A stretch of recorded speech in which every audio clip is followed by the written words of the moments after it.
sabía que me iba a hacer, pues, Ahora bueno, sí. Sí, va a recordar los 5 años. justamente. Los 5 años del gran triunfo. A ver si me puedo dejar aquí. Ahora sí. Oye, el otro día, antes de venirme para Valparaíso, encontré Ujú. el gorro, po, weón. ¿Encontraste el de Jara? Sí, todavía tengo el gorro de Jara. Sí. Mira, no me acordaba, ¿verdad? Con el tema del restaurante para volver, sí. La verdad Ahora que lo vi en las fotos que etiquetaron y todas las cosas, dije yo, oh, y que me mandaste también, pues, me acordé del famoso gorrito de Jara que en algún momento nosotros tuvimos en nuestro poder. claro, fue de mucha utilidad ese día. Por supuesto, por supuesto. Oye, voy a cometer un sacrilegio. Espérate, te voy a mostrar.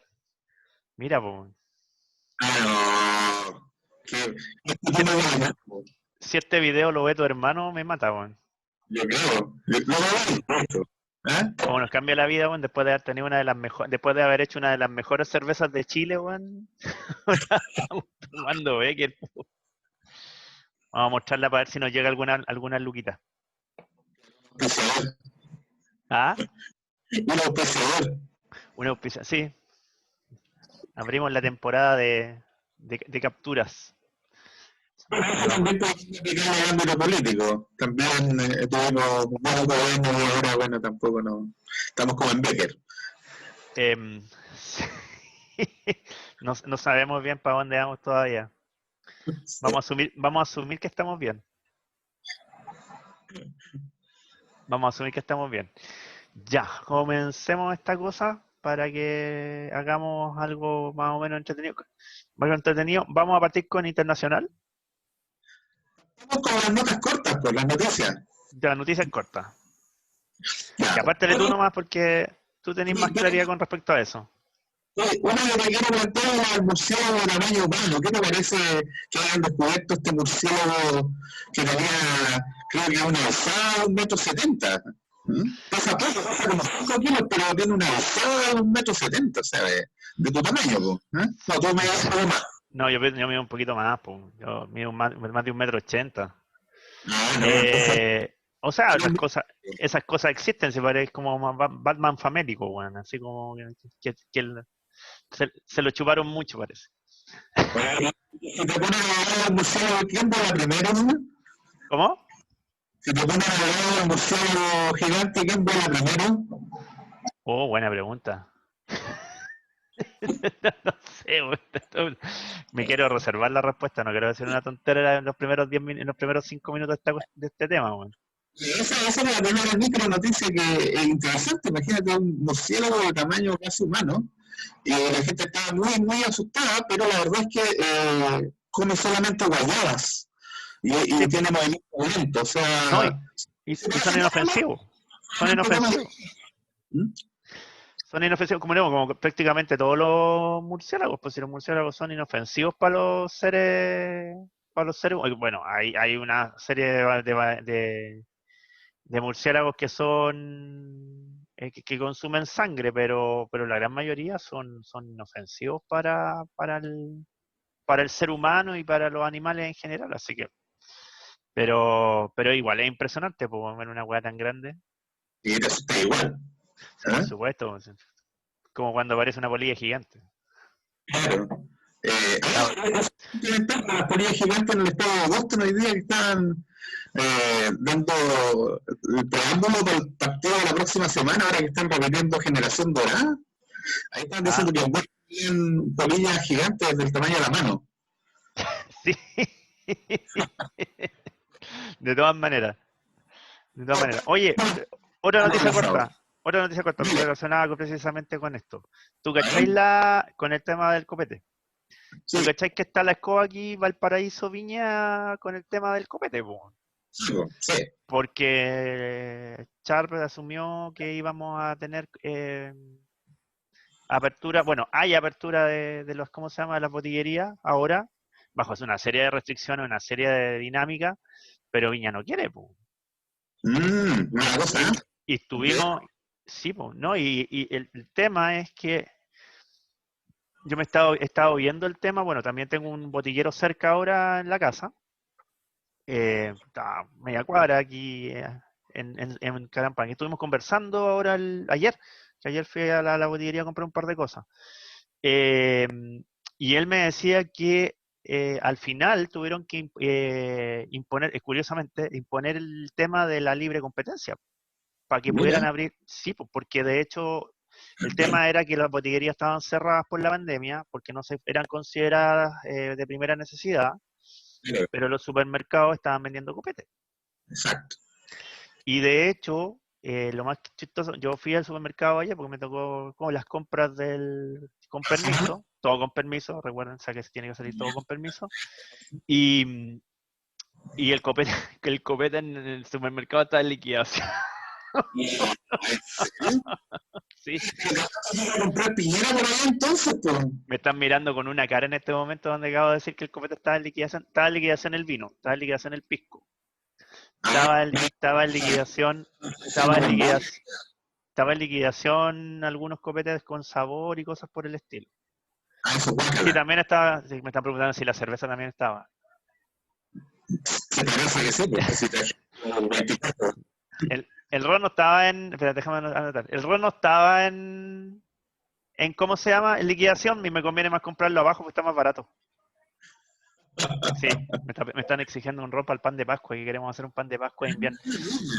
De real pan de Pascua porque hay que hacerlo en invierno, pues supone que esa es una preparación invernal. Pero estaban ¿cómo se llama? En liquidación, o sea, significa que los supermercados se sobreestoquearon asumiendo de que no iban a abrir las botillerías y Y resulta que se reabrieron. Po. Por allá por, productos las maravillas del libre mercado. sí, pues por allá por Santiago, ¿está la botillería cerrada o? No, hay botellerías abiertas, pero la verdad que tampoco se ha visto que baje tanto de precio el copete, la verdad. Pero sí, de repente las promociones de fin de semana, cosas así nomás. Ya, No varía tanto. Lo que sí, y ahí te voy a hacer el link con otra noticia a propósito de qué es lo esencial en esta pandemia. Hubo una gran controversia durante la semana respecto a un sex shop que estaba funcionando al interior de Apumanque, acá en la comuna de Las Condes, y que la habían pedido que lo sancionaran. Y la verdad que, al parecer, eh, el sex shop estaba funcionando en forma de dar el comunicado. Mira, te van a preparado ver. esto. Ah, loco, te lo pusiste. Claro, el comunicado decía: llevamos años trabajando por el bienestar sexual de los chilenos en tiempos como los de hoy. Estamos más convencidos que nunca que nuestros productos son un aporte y son esenciales para disminuir ansiedades y vivir un poquito más felices. O sea, ellos contaban con todos los permisos, de hecho estaban funcionando como bodega, pero eso nos lleva a la discusión de qué es lo esencial y qué no es esencial en esta pandemia, ¿te fijas? Exactamente, exactamente. Pero podrían haber hecho como algunas personas, por ejemplo, yo me acuerdo que acá había un par de botillerías que al final las cerraron, pero que estaban funcionando porque vendían alimentos. Entonces, no sé, Claro, pues, claro. Entonces, no sé si los condones saborizados pues, entrarán en la categoría. si son de plátano, yo creo que sí, porque son alimentos. Por supuesto, por eso te digo. O algunas cosas que sirven para el desarrollo, unas cremitas y cosas por el estilo, también se pueden ser considerados, pues ahí lo podrían haber sacado por primera necesidad, pero igual no es menor porque la gente anda estresada y todo lo demás, pues. Pero obvio que sí, pues sí, eso es lo que plantea en este caso la dueña de este sex shop. Pero Dice la mala lengua, que la vi miró un dildo así y le hizo ¡guau! ya me queda súper claro. Oye, ¿no habrá abierto la Pumán que la vine al principio para cachar si podía comprarse una cosita por ahí, weón? Acuérdate que estuvo Quizá, estuvo en cuarentena, pues. sí, pues, sí. Oye, Eh, a propósito de este tema, hay esta preocupación en la opinión pública porque dicen que van a restringir aún más los permisos y al que lo pillen en la calle le van a hacer un hisopado rectal. Mucho más dura la cosa, una, parece. también dicho como una colonoscopía gratuita. Cuidado al salir sin permiso, ojo. Sí. No, aquí anda la sensación de que probablemente la próxima semana nos liberen de la cuarentena. O sea, la gente se ha portado bien. La gente aquí en Valparaíso se ha portado bien. Y curiosamente, mira lo que es la cosa. Yo un poco también conversando con amigos de acá, curiosamente, en la apertura de la botillería, esta semana redujo la cantidad de gente en el centro. Entonces, la dinámica que tenía Sharp, que decía que básicamente, lo conté un poco, que lo que quería era básicamente que la gente se concentrara su movimiento dentro del barrio y ¿Ya? no saliera al centro y no se, parece que estaba bien en lo correcto, o sea, porque Muy buena medida. sí, de hecho, curiosamente, el hecho de haber abierto las botillerías y haber concentrado todo en los lugares, o sea, pero todo el comercio en los lugares barriales, por lo menos lo que era lo más importante, parece que dio resultado. Y en realidad, por lo menos por lo que yo vi esta semana, había muy poca gente y por lo que la percepción que hay de las personas, parece que de hecho realmente hubo menos gente circulando esta semana. Entonces puede Bueno, que no. Y aparte que parece que allá hay una pequeña disminución con respecto a lo que anteriormente habíamos visto. bueno, acá en la región metropolitana por lo menos se ha logrado disminuir hasta un 30% la cantidad de casos contagiantes, los casos activos. Sí. Eso es una señal, todavía no, digamos, pero van en buen camino. Yo creo que ahí se está notando obviamente un poco la mano de las medidas que se adoptaron Sí. hace 2 semanas atrás. Aparte que ojo, la- lo que habíamos puesto en cuantitativa principalmente, que dijimos que el pic iba a estar aproximadamente entre el 20 y el 30 de junio, parece que chuntamos medio a medio. Sí, sí. Le chuntamos medio a medio porque ese fue el momento más eh, crítico en términos de casos, de muertes y todo lo demás. Y ahora, si bien no hay que levantar las medidas fuertemente, pero sí, obviamente hay una disminución. Eso Sí. significa que probablemente, que es la segunda cosa que nosotros dijimos, en cuantitativa, que probablemente la meseta la íbamos a tener a tercera semana de septiembre, podría cumplirse. O sea, eso significa que en octubre ya podríamos comenzar a tener algunas medidas de levantamiento. Es que no tenemos un segundo brote. Que Claro, siempre considerando que no tenemos una. Pero ¿sabes qué? Yo creo que probablemente un segundo brote acá va a tener más o menos la misma dinámica que tuvo en Gran Bretaña. ¿Por qué? ya, Porque inmediatamente se tomaron las medidas para que el segundo brote no funcionara. claro. Así que ahí yo creo que probablemente, si llegamos a tener un segundo brote, probablemente se van a volver a tomar las medidas de cuarentena y eso lo voy a cortar de raíz. Ahí en Inglaterra el segundo brote surgió en una fábrica faenadora de carne, una cosa Claro, así fue. claro, exactamente. Exactamente, pero fue rápidamente cortado. Sí, Sí, los que los tienen complicados porque no han, a ver, porque tomaron esta medida pro economía más que pro salud, son los tres primeros, pues, que es Estados Unidos, eh, Brasil y México. O sea, los tres, y curiosamente, no todos con el mismo signo político, sino que simplemente con la misma dinámica, ¿no? correcto. Otra noticia corta también interesante desde el punto de vista económico y a nivel internacional es que Walmart en Estados Unidos eh, estableció un programa para que los estacionamientos durante horas de la noche se convirtieran en drive-in. Entonces van a exhibir películas, van a ocupar eso para un poco como entretener a la población. Maravilloso.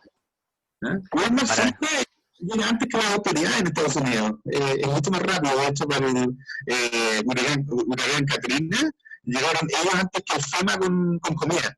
Aquí Sí, por también. supuesto. Por supuesto, ¿no? Y además que recuerda que los drive-in eran también para el amor. Sí, pero en otras circunstancias. El baby boom también tiene un efecto también por esa medida, porque además tenías aislamiento. Sí, sí, claro. Bueno, así como hay personas también dentro de las familias por el confinamiento, obligados muchas veces a estar tantas horas en casa todos reunidos y compartiendo. ¿Eh? Sí, ¿no? Y el otro día estaba viendo una noticia que en Canadá hicieron una especie como de museo también al auto. Entonces, ¿Sí? sí, comenzaron a mostrar una dinámica de Van Gogh, las pinturas de Van Gogh en una dinámica audiovisual y los autos se iban colocando al lado. Había una zona, por lo que se veía en la noticia, había una zona donde la gente se estacionaba y veía las pinturas y había otra que era como un túnel. Ah, buena. Y tú pasabas con el auto y te mostraban las pinturas y me encontré súper entretenido. Sí, Yo bueno, creo que ahí, probablemente vamos a tener un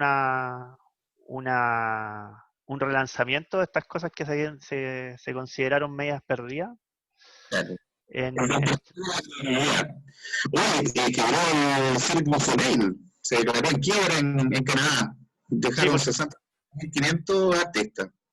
sí, de hecho, esa es la dinámica que va a pasar. Los espectáculos masivos grandes probablemente van a empezar a desaparecer. Yo Mm. creo que una de las cosas que yo creo que va a ser precisamente con el fútbol. Yo creo que nos vamos a encontrar probablemente ya no con estadios de 100.000 personas, sino que probablemente vamos a tener estadios de 10.000, con mucha comodidad, muy bien sentados, pero con no más que eso. Pero los lucas del fútbol no están en los estadios, están en la publicidad, Por están en eso, los grandes teatros. O sea, podrían perfectamente hacer un partido de fútbol sin ningún espectador y seguirían ganando la misma cantidad de dinero, que es lo claro. exacto, pero también hay un tema práctico, o sea, no, el fútbol también no es bien distinto con y sin espectadores, pasa con muchos de los deportes importantes. Yo soy un seguidor de la lucha libre no paró, curiosamente fue de las actividades que no paró. Sí. La Y te- UFC, ah, la UFC, que la WWE, la UFC y las luchas más o menos de importancia no pararon, de hecho es chistoso porque la pandemia fue justo antes de WrestleMania, que es un espectáculo muy grande. WrestleMania son 70.000, 80.000, ya un espectáculo global, un sí, espectáculo claro. súper grande, pero este año se hizo sin público y se hizo en un recinto privado. Y curiosamente lo vio más gente vía la página de la World Wrestling Entertainment, precisamente por lo mismo. Eso es lo que te planteo, que en el fondo, en realidad, estos grandes espectáculos masivos, el dinero no lo están ganando por la asistencia a los estados, a los lugares en que se desarrollan las actividades. Está principalmente a través del pay-per-view, está a través de las conexiones online, está a través de todos estos mecanismos que nos permiten, de alguna manera, estar contactados con la visión, digamos, en Yo ese minuto. no recuerdo en este momento cuál era el equipo de fútbol, pero hay un equipo de fútbol que estaba empezando a vender una especie de asiento virtual. Londres debe ser por negro. Ah, Londres debe ser. probablemente, no sé. Pero van a empezar a vender asientos virtuales. Entonces, básicamente lo que van a hacer es que van a colocar una pantalla en el asiento y tú te vas a poder conectar y tú vas a tener una perspectiva del campo, del asiento que tú te compraste. El otro día mostraba un compadre que había comprado un asiento en un estadio, creo que inglés, una cosa así, y lo pusieron al lado de una foto de Osama Bin Laden, y el compadre había una compañía. Sí. Oye, te está fallando un poco el audio, te escucho cortado. Te escuché cortado ahora, sí. A ver, A ver, revisa un poco tu audio para que... déjame ver si me pongo unos, Sí, unos se te escucha cortado. Pero sí, yo creo que el tema de los espectáculos, de los grandes espectáculos como antiguamente se, se veían, yo creo que va a ser muy distinto. Lo cual va a ser bien interesante, por ejemplo, uno para los Juegos Olímpicos sí. eh, y dos para el mundial. Yo creo que, bueno, el mundial no tanto, porque el mundial siendo en Qatar y siendo en la chucha del mundo, weón, y siendo también probablemente uno de los mundiales más caros de toda la historia, al final yo creo que va a ser un beneficio para la pandemia. Ahora no te escucho nada. No, no te escucho. Ahora sí que no te escucho nada. Saca esa cosa. Ya, no lo Ahora, vamos a dejar así, vamos a esperar que la conexión mejore, ¿no? Pues, por sí, último, sí, yo creo que es la conexión. sí. Ya. Mira, tengo aquí, el otro día te iba a comentar y al final se te cortó la conexión cuando estaba hablando por teléfono. Hay un tema que es bien interesante de analizar en términos de el contraste en relación a los funerales. Perfecto. ¿Ah? Funeral, como conversamos de eh, Te vino, gusta, te gusta patear a la gente, bueno. Te gusta patear a la gente en el suelo. análisis de fútbol. Y por otra parte, el funeral de la madre de la expresidenta Bachelet, Ángela Geria. A ver, yo te voy a proponer que tú hicieras el análisis desde el framing, desde el encuadre que le dan los medios, en este caso, a uno y a otro. ¿Cómo lo ves? A ver, yo también tengo unas ciertas ideas, pero me interesa tu juicio aquí especializado sobre el tema, porque tú hiciste tu trabajo de título en relación a ese aspecto. Exactamente. Yo creo que hay un tema, a ver, voy a colocar los tres funerales que nosotros presenciamos dentro de las últimas 2 semanas, porque está ahí el de Bernardino Piñera, el de Michelle Bachelet y el de el padre del ministro de Salud, del doctor París. Eh, en el primero, yo creo que hubo un tema de eh,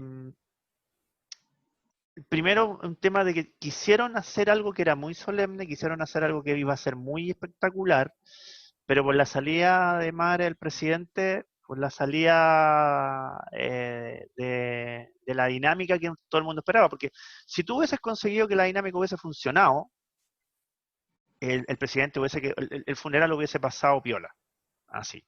Claro, hubiese habido todo un tema, hay todo un tema con las acusaciones que había Bernardino Piñera, que probablemente se hubiesen resurgido, pero ese hubiese sido el tema no hubiese sido el presidente. Por otro lado, pero como sale el presidente con esta cuestión de que le pidió que le abrieran la tapa y le abrieron la tapa y todo lo demás, al final quedó la escoba. ¿Por qué? Porque al final rompe con el protocolo irrestricto que se había implementado. Y eso los medios, sobre todo los medios independientes, le dieron mucho énfasis a ese tema. Y en función de que los medios independientes le dieron énfasis a ese tema se coló a la dinámica general de los medios tradicionales. Por lo tanto, punto negativo para el presidente. Eh, con respecto al tema de Michelle Bachelet yo creo que también, tomando en consideración lo que había pasado con el funeral de Bernardino Piñera, tomó dos medidas que eran esenciales. Primero, le dio un orden de familiar al tema, por lo tanto, dejó afuera la prensa solamente por comunicado y solamente por expresamente indicando las consideraciones especiales. Y segundo, una medida que yo pensé que no la iba a tomar, pero que la tomó inteligentemente, también porque ella es médico y también porque si no la hubiese tomado hubiese sido un ataque pero feroz, que era hacer la cuarentena. Perdón, hacer la cuarentena de 14 días que tenía que hacer porque venía del extranjero. Independiente de que ella vive en un lugar que ya de hecho el tema del coronavirus ya se ha ido en retirada. Pero fue inteligente la medida. Pero ella tomó una medida donde dijo, el funeral, nosotros vamos a mandar comunicados diciendo las cosas que vamos a hacer y por lo tanto eso es lo que coló finalmente al tema. Por razones lógicas también hay un tema de estrategia política, porque es importante. Igual la gente iba a comparar las dos cosas. Sí, está claro, lo estamos haciendo acá. Igual lo iba a hacer. Entonces, claro, el presidente queda como mono y la expresidenta Bachelet queda como la persona sensata.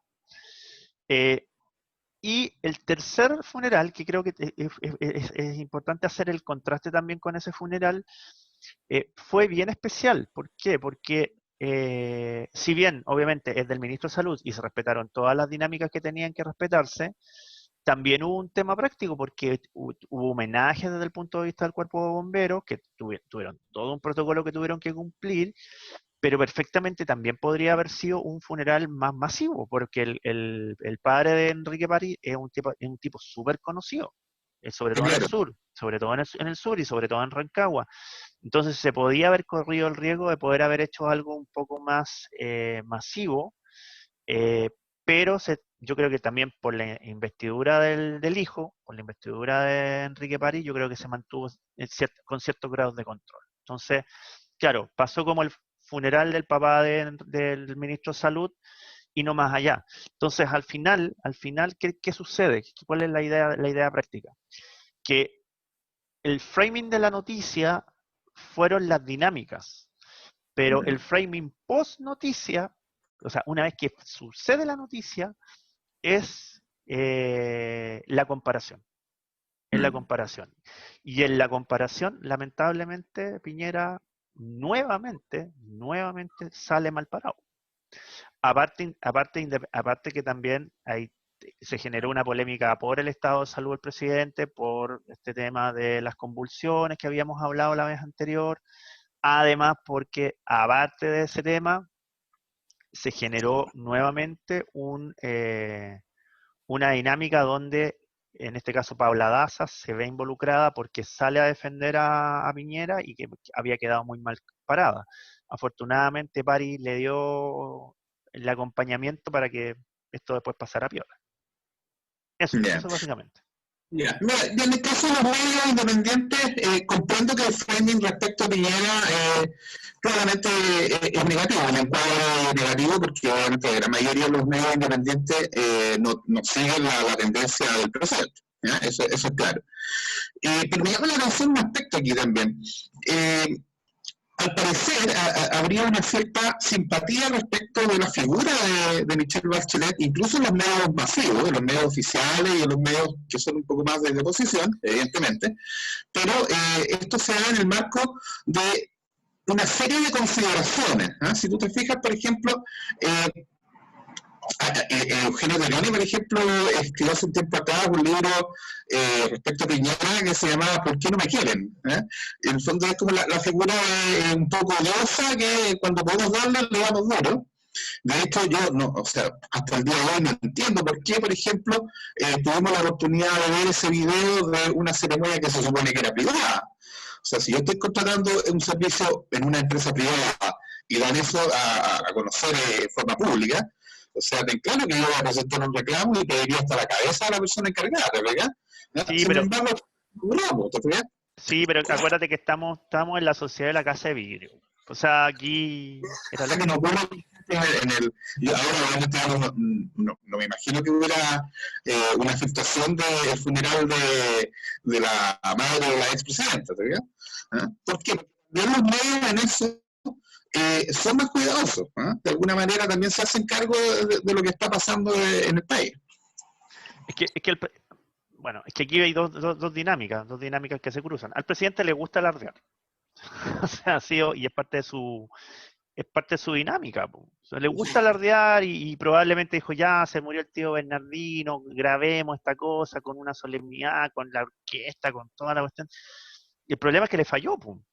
Y probablemente, claro, como estamos en la sociedad de la casa de vidrio, al final, ¿qué sucede?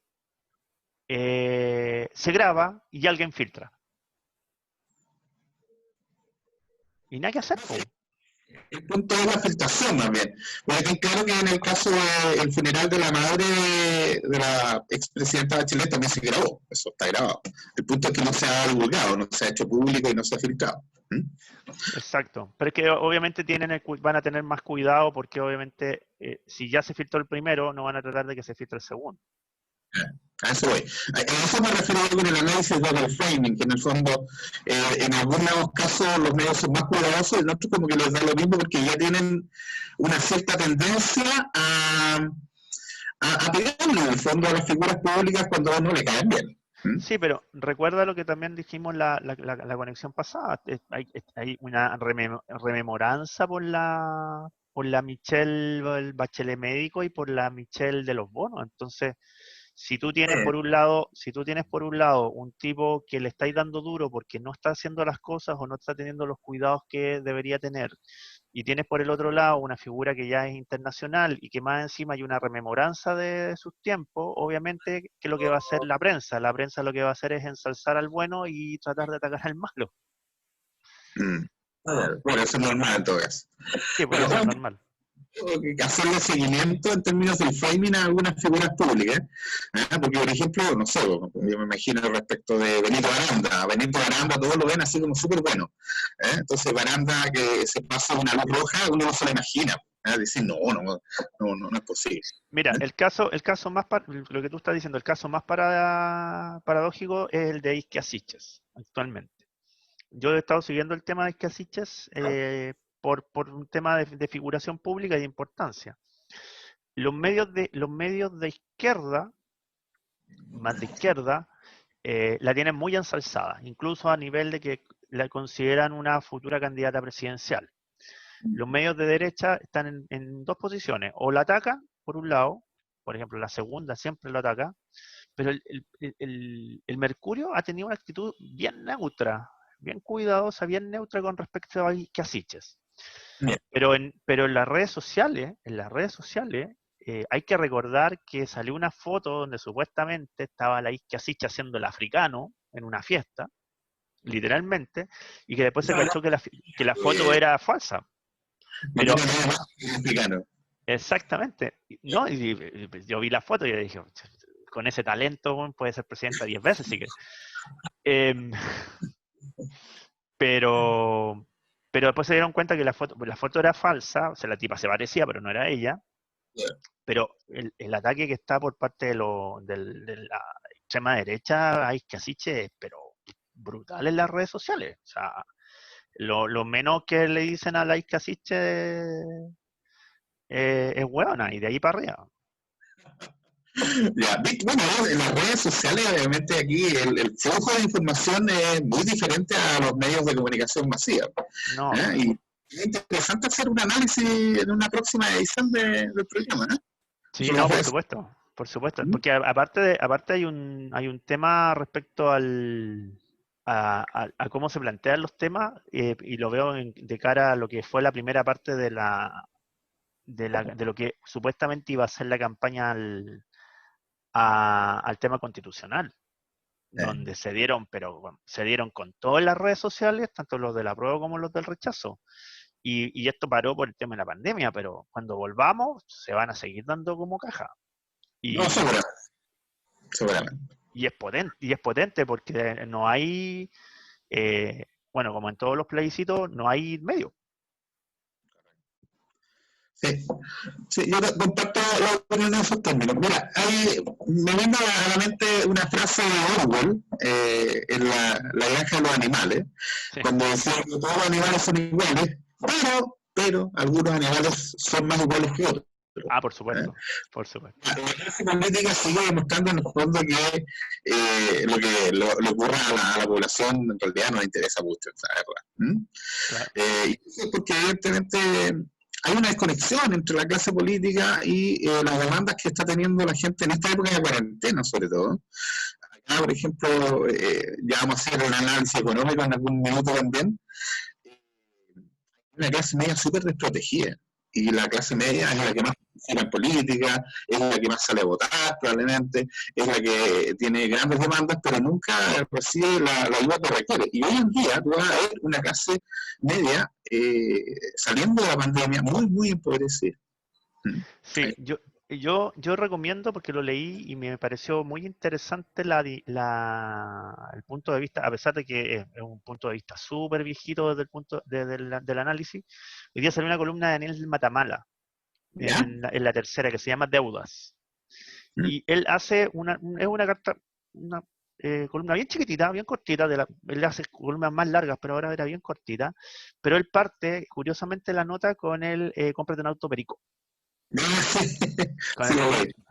Y él hace toda una referencia respecto a el principal problema que tiene, el principal problema económico, microeconómico que tiene este país, que nosotros no vivimos con el sueldo, nosotros somos una sociedad que vivimos al crédito.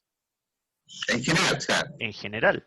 Entonces, él hace todo un análisis de cómo el tema del crédito ha ido permeando desde el punto de vista de que era una oportunidad inicialmente, pero que ahora ya es una necesidad. Si antes el crédito lo usabais para comprarte un auto, para comprarte una casa, ahora el crédito te sirve para comprar alimentos, para comprar medicamentos. Yo creo que ese es el principal problema, porque al final nosotros tenemos una clase media que es un poco una clase media de mentira. Si tú le sacas si tú le sacas el componente del crédito a la clase media, probablemente no te va a quedar una clase media, te va a quedar una clase pobre. Sí, claro, sí. No, comparto Entonces, también. Mira, es un fenómeno que obviamente tiene que ver con la propia bancarización de la economía y de la sociedad. ¿Te fijas? exactamente, yo recomiendo que lean la nota porque yo la encontré bien, primero bien entretenida y segundo bien interesante porque planteó de forma muy simple algo que se viene diciendo desde hace mucho rato de los niveles de endeudamiento del chileno y de los bajos sueldos que nosotros estamos teniendo en general. Correcto, correcto. Entonces, ahí hay un tema importante. Hoy día, más encima, el presidente anunció las medidas para la clase, para la clase media y lo que no, y lo que básicamente dice es que te van a dar un crédito blando. O sea, o sea, o sea, me cacháis que al final al final todas estas cosas tienen un sentido porque hay un modelo que está establecido. O sea, tú eres clase media porque pudiste tener un acceso a ciertos niveles de ingreso, pero para mantener el nivel de vida, al final, lo más importante no es el nivel de ingreso. El nivel de ingreso te permite entrar al crédito. Exacto. Y, y, el, y en vez de esperar que el gobierno te ayude, el gobierno lo que te ofrece es más crédito, Claro, más deuda. más deuda. Bueno, Entonces, bueno, una otra edición, ahí lo tenemos pendiente. A ver, nos vamos a meter ahora en dos lecciones. ¿Partimos con Francia o partimos con Rusia? ¿Qué prefieres? no el camarada Putin. Camarada Putin. Ya, Sí, ¿qué tal camarada. esta aprobación abrumadora por parte de la población rusa en el plebiscito que llamó Putin para casi perpetuarse? Es casi un zar de la política. Mira, Eh, mira, yo estuve dándole vuelta al tema. Yo dije, ya, vamos a hablar de Putin y todo el camarada Putin. Pero de repente yo en esos análisis medio dormidos, de tipo 9 de la mañana, así cuando estáis medio dormido, empezáis a pensar algunas cosas que quería hablar y como que se te vienen se está dando un tema bien interesante por ese lado del mundo, por el lado del mundo más hacia Europa, Europa del Este, Asia. Fíjate que se está dando de a poco un polo que no lo quiero llamar antidemocrático, porque no sé hasta dónde podría ser democrático y hasta dónde podría ser antidemocrático. Pero fíjate, China decide que Deng Xiaoping sea líder hasta que se muera. claro, Putin lleva 25 años, 26 años entre ser presidente y vicepresidente, poquito menos, poquito menos. y ahora Pero quiere. Rusia ya, claro, como 25 años, sí. Sí, por el otro lado tienes a Duterte, que Duterte quiere también lo mismo. Entonces, yo no sé si lo que se quiere es generar no sé, no sé cómo llamarlo, porque ya no lo puedo llamar no lo puedo llamar tiranía, no lo puedo llamar una monarquía, lo que sea, no sé cómo llamarlo, puede ser incluso hasta un nuevo sistema, pero como que me da la impresión de que por ese lado lo que se encuentra finalmente como una respuesta importante a lo que es las dudas de la sociedad, no es precisamente la democracia liberal. Es una democracia que puede ser incluso una democracia media tiránica, donde no necesariamente tú demuestres la efectividad de las elecciones, sino que simplemente tú decís, mira, como lo que pasó con los chinos bueno, tienen una tradición comunista, tienen distintas tradiciones muy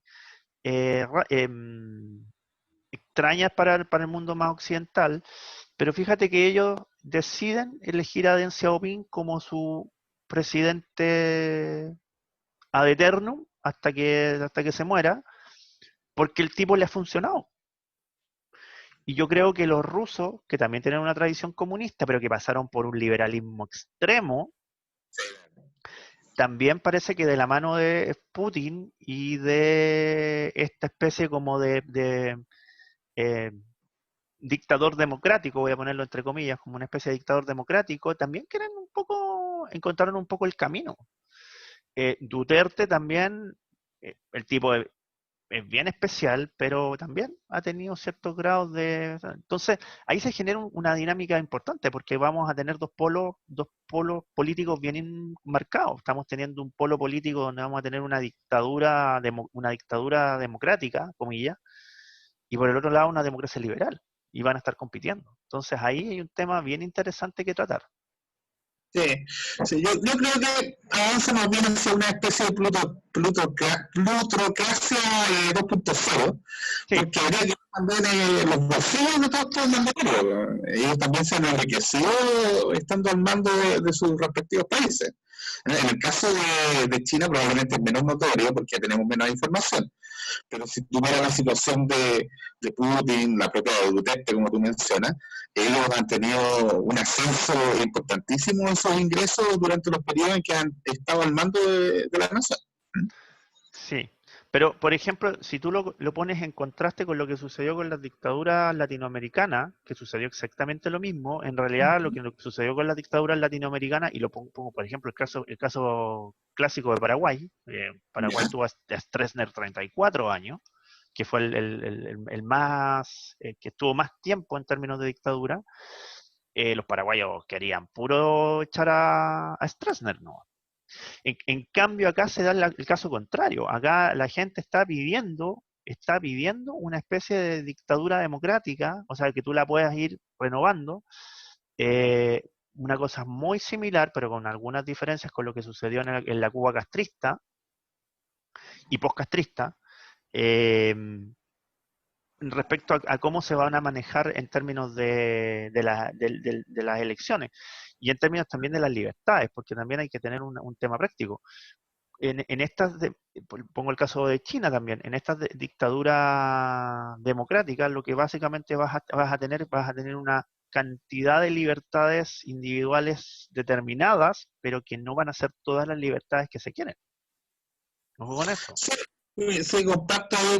Tiene que ver probablemente también con este giro que tiene la propia política internacional. Lo que pasa es que aquí se está incorporando muy fuertemente el tema del caudillismo. O sea, todo gira en torno al culto a la persona, de otra forma, como fue probablemente en la década de los 60, en los regímenes de la ex cortina de hierro.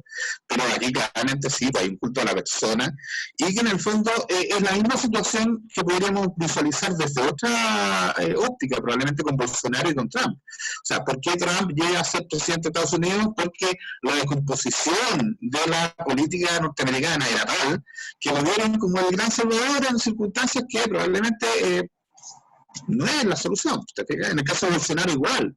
Bolsonaro llega al poder porque en el fondo la gente estaba hastiada, estaba asqueada del perfil que estaba teniendo la política brasileña, ¿te ves? Entonces, también hay que ver la coyuntura. Los liderazgos surgen, evidentemente, en un contexto determinado. Putin responde a las necesidades que tiene el pueblo ruso en este minuto. Duterte responde también, evidentemente, a las necesidades que tiene el pueblo filipino en su momento en relación a todo lo que está ocurriendo en el interno, ¿te fijas? Entonces, eso es el liderazgo y más la coyuntura, más la contingencia. Exacto. Lo que pasa es que también depende mucho de las necesidades y de las capacidades, porque, por ejemplo, Putin, Deng Xiaoping, Duterte en parte, pero ya, pongámoslo dentro del bloque, eh, funcionan para la realidad de sus países. Trump y Bolsonaro responden a un fenómeno de descomposición social, básicamente, Mm. de las sociedades, y frente a eso responden a un populismo. Bolsonaro ya vimos que no tiene pelos, no tiene dedos para el piano, o sea, derechamente yo creo que van a esperar que se termine el mandato de Bolsonaro y chao para la casa. Y en el caso de Trump, como habíamos dicho, hay un tema súper importante de que lo apoya una gran cantidad de gente, porque le gustan las políticas de él, más liberales en lo económico, más políticas tipo Reagan, Bien. eh, pero obviamente políticas tipo Reagan también te implican un choque importante con los demócratas. Y Sí. por lo tanto ahí hay un choque que todavía no está disponible. Pero no, pero ahora yo tengo mi candidato, tengo mi corazón con Kanye West, que se va a presentar a la presidencia de Estados Unidos, weón, porque quiero ver a la Kim Kardashian de primera dama, obvio. Kim Kardashian, primera dama de Estados Unidos. Por supuesto, ahí. ¿Te imagináis? El salón oval. ¿Ah? ¿Cómo crees tú que va a decorar el salón oval? La raja, pues, weón. Obviamente. Obviamente. Y vamos a tener, ¿cómo se llama? Las Kardashian en el. A las fiestas oficiales, a la Kendall, a la Kylie, a la Por su, Chloe. no, y vamos a tener el programa de las Kardashian, pero en la sala oval, pues, weón. Imagínate. Claro. Maravilloso. Así que Kim Kardashian, primera dama, Kanye West, presidente. Bueno, estamos arreglados. Sí. Da lo mismo que sea un saco de wea, pero no importa. Bueno, pero sí, oye, hemos tenido candidatos en todas las latitudes del planeta que tú decís cómo se pudieran presentar. ¿Eh? Y hemos tenido candidatos que han salido elegidos y uno dice, pero ¿cómo salieron elegidos? Ahí otra cosa ya. Vayamos a ese tema. Hay que recordar lo de Ucrania nomás, que Ucrania tiene al cómico número 1 de su país de presidente. Sí, claro, y después terminó haciendo programas por YouTube también. ¿Te viste que tenemos futuro, weón? Oye, ¿y qué te hace Francia? Francia marca un retroceso en el perfilamiento que estaba teniendo Macron. De hecho, su pacto electoral cae estrepitosamente a manos de principalmente la izquierda no tradicional, la izquierda ecologista, la izquierda verde. Yo creo, hay que ponerle ojo a las elecciones europeas que se vienen, post pandemia. Yo creo que hay que ponerle mucho ojo porque normalmente lo que sucede en las elecciones europeas normalmente tienen un rebrote aproximadamente 5 o 10 años después en Latinoamérica. Por ejemplo, la elección de Francia lo que nos indica es primero un escenario total y absolutamente líquido. Si bien son elecciones municipales, yo haciendo un poquito el análisis un poquito más en fino, más no los grandes números ni los grandes temas, sino que un poquito más en fino, hubo una serie de pactos internos, incluso regionales, incluso comunales. Ellos tienen un sistema bien especial de elecciones municipales, pero se generaron micropactos que al final lo que hicieron es que se diluyera el poder de Macron en estas elecciones. Lo otro importante también fue que también se diluyó la derecha extrema. También perdió bastante poder. Y eso se fue no necesariamente a la izquierda, sino que se fue a candidatos que fueron apoyados por partidos o por agrupaciones, hay muchas agrupaciones que son agrupaciones territoriales simplemente, que finalmente nos generaron esta victoria. Es como básicamente lo que, un poco para ponerlo al ejemplo chileno, es como que tú tomaras a un tipo que es muy conocido en una zona, lo apoya alguna agrupación gremial, alguna agrupación territorial, y eso lo adosas a un partido que tuviese alguna cierta orgánica. No, o sea, como de pacto de la matriz 2.0, una cosa así. Una especie de pacto de la matriz 2.0, exactamente. Una cosa muy parecida a lo que fue el pacto de la matriz.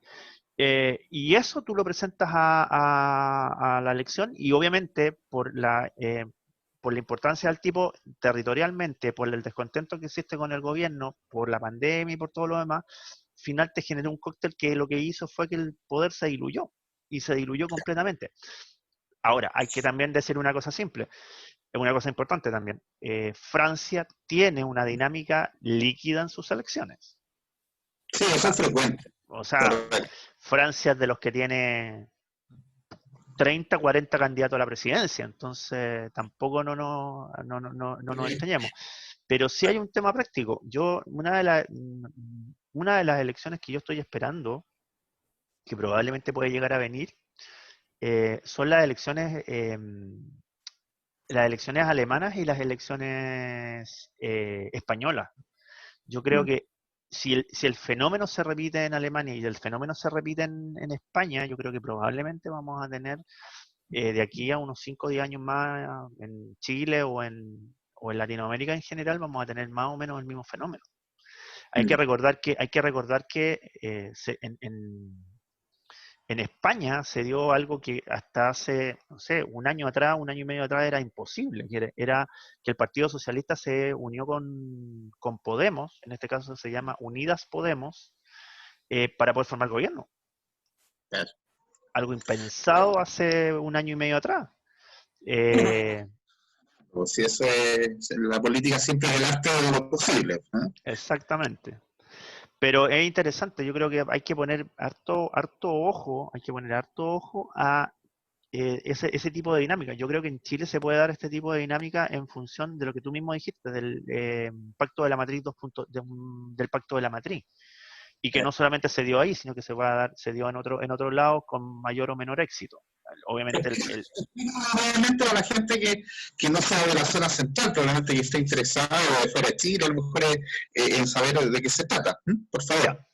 El Pacto de la Matriz fue básicamente una reunión de agentes yo soy de Valparaíso, fue una reunión de gente de grupos de Valparaíso que estaban descontentos con el alcalde en ese momento era Jorge Castro, UDI, derecha, bastante derecha en el espectro político chileno, pero se juntaron básicamente porque él había tenido una muy mala gestión, sobre todo en su segundo periodo.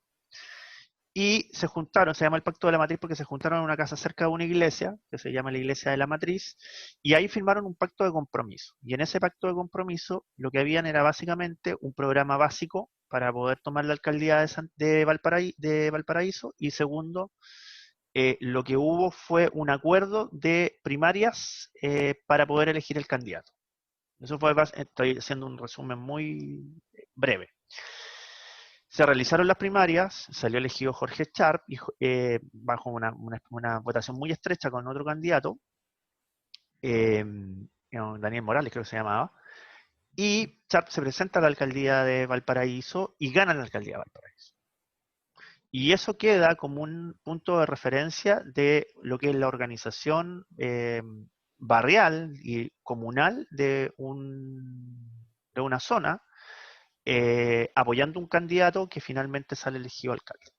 Y eso desde el punto de vista práctico y bueno, también un poco para la gente que no vive en Chile, Valparaíso es básicamente la cuarta o quinta ciudad desde el punto de vista regional en importancia, sin considerar algunas ciudades que están en Santiago, que por ejemplo Maipú, que tiene muchos habitantes, Puente Alto, que tiene muchos habitantes. Si lo vemos desde el punto de vista regional, Valparaíso debe ser cuarta o quinta ciudad en términos de población y de importancia. Eso es básicamente. Y eso fue lo que también sucedió en Francia. En Francia sucedió eso. Sí. Mira, interesante el fenómeno francés. Vamos a seguir analizando porque claramente esto va a tener también efecto en las elecciones de diputados y a nivel presidencial. Sí. Pero hay que recordar que se nos vienen primero las elecciones de la constituyente, el plebiscito. Sí. Ya, vamos a ver el tema de recomendar alguna cosa. Mira, yo aquí me puse a escuchar un poco de música también. Ahí voy a recomendar algo de Elvis Costello. Ya, ajá, muy bien. Sí, hace un cover, más bien diría yo, de Johnny Cash, de un tema bueno, antiguo, tradicional, pero en la interpretación de Elvis Costello es magistral, que se llama I Still Love You. Si lo buscan, pues, el álbum de Johnny Cash, Forever Words. Bueno. Es una cosa. Y en términos de libro y película, porque está el libro y está la película, y las dos son muy buenas. El Señor de las Moscas. El Señor de las Moscas lo estuve viendo aquí, me acordé que había comprado una edición en inglés hace un tiempo atrás, y sí, yo creo que leer El Señor de las Moscas en esta contingencia es también aclarar ciertos conceptos, ciertas ideas, y entender cómo funcionan las sociedades. Las sociedades en época de crisis probablemente tienen muchos elementos de los que podemos apreciar en esta obra magistral, que es El Señor de las Moscas, de una obra magistral desde el punto de vista sociológico, de la psicología social, incluso desde la antropología. Así que se los recomiendo releer, en este caso, El Señor de las Moscas. Bueno, yo tengo, espérate, voy a buscarlo acá porque lo tengo medio botado porque como estoy con finalización de semestre, estoy haciendo varias cosas. Espérate. Pero probablemente cuando lo termine de leer, yo voy con un poquito más de la mitad. Mira qué personajes aparecen ahí. Mira qué personaje. Y este es el libro. Se llama Nacional y Gremialista, el Pacto de la Nueva Derecha Política Chilena. De hecho, curiosamente me lo puse a leer como lectura de pandemia. Este libro lo tenía hacía mucho tiempo, lo había empezado varias veces, no lo había podido terminar y ahora ya lo tengo un poquito más avanzado. Pero es curioso porque esta semana, gracias a Hugo Herrera, un académico, filósofo muy importante de este país, se empezó a hablar de las distintas derechas. Y curiosamente este libro habla de la génesis de la derecha, pero también habla de las dos almas de la derecha. Ahí está, ahí lo estoy mostrando ya. Que es la derecha... Si tú quieres abordarlo, yo algo te puedo aportar ahí. Sí, no sé. Hablemos un poquito de la derecha, pues. Hablemos un poquito. Yo, porque, por ejemplo, lo que él hablaba Hugo Herrera hablaba básicamente de las dos almas de la derecha, que es la derecha económica y la derecha política. Y que curiosamente tienen esta génesis. El gremialismo proviene de una derecha que es un poco más Friedman, más económica, que lo que básicamente dice es que tú tienes un orden económico y ese orden económico te da un orden político. Y por el otro lado tenés los partidos, bueno, la derecha tradicional nacional del Partido Nacional, que básicamente lo que te dice es que tú tienes que tener un orden político muy establecido para poder tener después un orden económico relativamente estable. Y que obviamente eso se ve ahora con estas dos almas que es Desbordes por un lado, Jacqueline Van Rysselberghe por el otro, y lo que se llaman los nuevos liberales o la nueva derecha liberal, que es conocida por básicamente Bópoli. Sí, yo, mira, me voy a permitir discrepar por una parte y no voy a permitir que la discusión la tengamos en los 2 minutos que restan. Pero te voy a decir una cosa. Yo creo que hoy en día no existe una derecha política, sino que tenemos efectivamente una derecha económica y una derecha social. Yeah. Y eso yo creo que nos va a dar pie para poder hacer una buena discusión en la próxima sesión, en 2 sesiones más, una cosa así. Dejémoslo establecido. ¿Ah? Sí, yo no creo que exista hoy en día propiamente una derecha política, primero porque la derecha nunca ha sido ideológica, la derecha es esencialmente doctrinaria. Sí. Entonces eso te lleva a que evidentemente los proyectos siempre son de corto plazo. Sí, pero como te digo, fue una discusión que se planteó esta semana, la planteó Hugo Herrera un poco la semana pasada, la había planteado en una columna, pero esta semana se dio en algunos programas que por lo menos yo veo desde el punto de vista más independiente, pero va a ser interesante porque probablemente el próximo gobierno también sea de derecha, a menos que suceda algo relativamente raro, y ahí podemos hablar también como vamos a tener los números de cuantitativa de junio, sí, los números de junio, en una próxima conexión lo vamos a comparar con el fenómeno Lavín, que se viene interesante. No tiene que ver necesariamente con lo político, ahí tiene que ver más con los... Oye, lo último que yo quiero recomendar, porque reconozco que lo vi y quedé muy impresionado, es, y también te lo recomiendo a ti, porque nosotros no nos habíamos podido comunicar mucho esta semana. Claro, hay una entrevista que se hizo a Mónica González, a la Premio Nacional de Periodismo, por Freddy Stock, en el programa Stock Disponible. Creo que tiene una semana, un poco menos de una semana la entrevista. Es una entrevista brutal, pero que La Mónica González, hay algo que le reconozco mucho a la Mónica González. La Mónica González es de esas periodistas que no tienen consideración. Que si te tiene que decir algo, te lo va a decir y te lo va a decir de la forma más brutal posible. Lo cual se agradece muchas veces en periodismo, que muchas veces se disfrazan las noticias y todo el cuento. Claro. Y ella hace un análisis de pandemia y toma el tema social, toma el tema político, toma el tema incluso de sensación que hay, lo toma de forma muy, muy, muy, muy buena.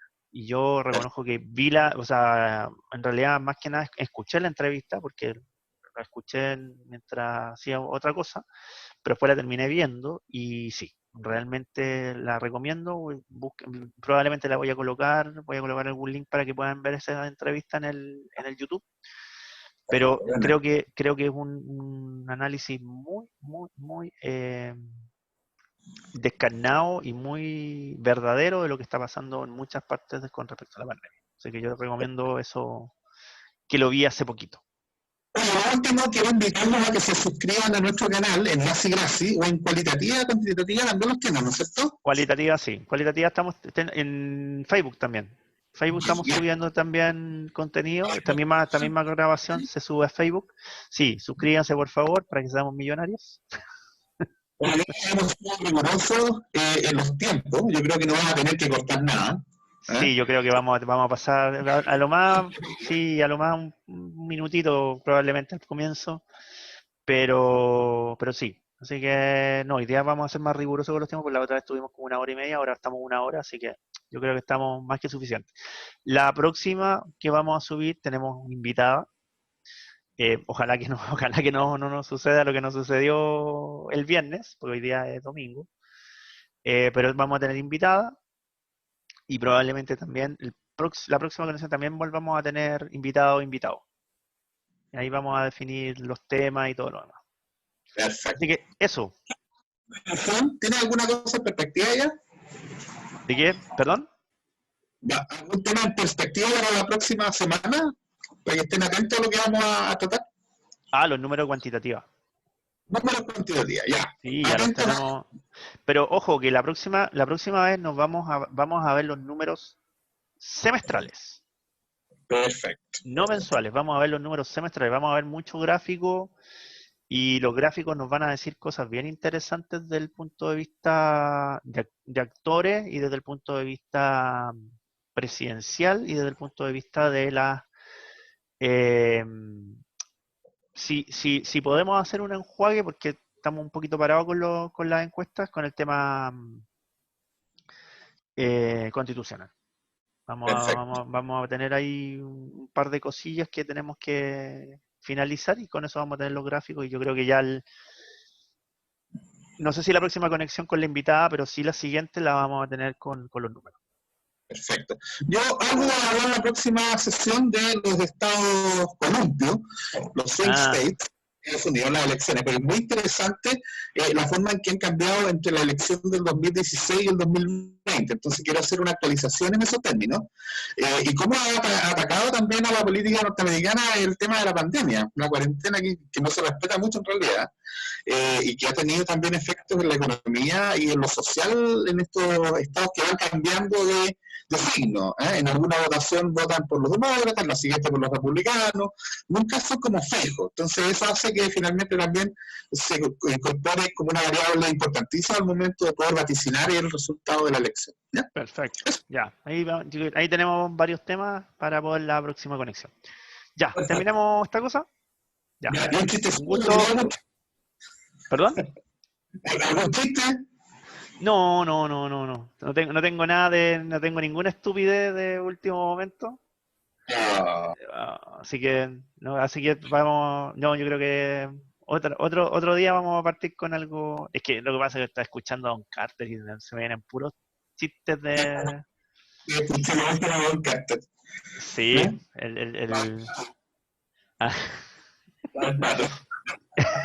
sí, no. Escuchar a Don Carter, weón, no podemos terminar con un chiste. No. No, ya hemos hecho suficiente. Ya partimos, de hecho, Ya partimos hablando de copete, pues bueno, así que. Ah, bueno, ya. Ya. La gente la ve y se ríe harto. Sí, pues. ¿Ya? Ya, Oka. Con risa. ¿Cómo? La política con risa. Sí, sobre todo cuando aparecen payasos. Ya, gusta. Ya, listo. Saludos a todos y suscríbanse. Lo esperamos.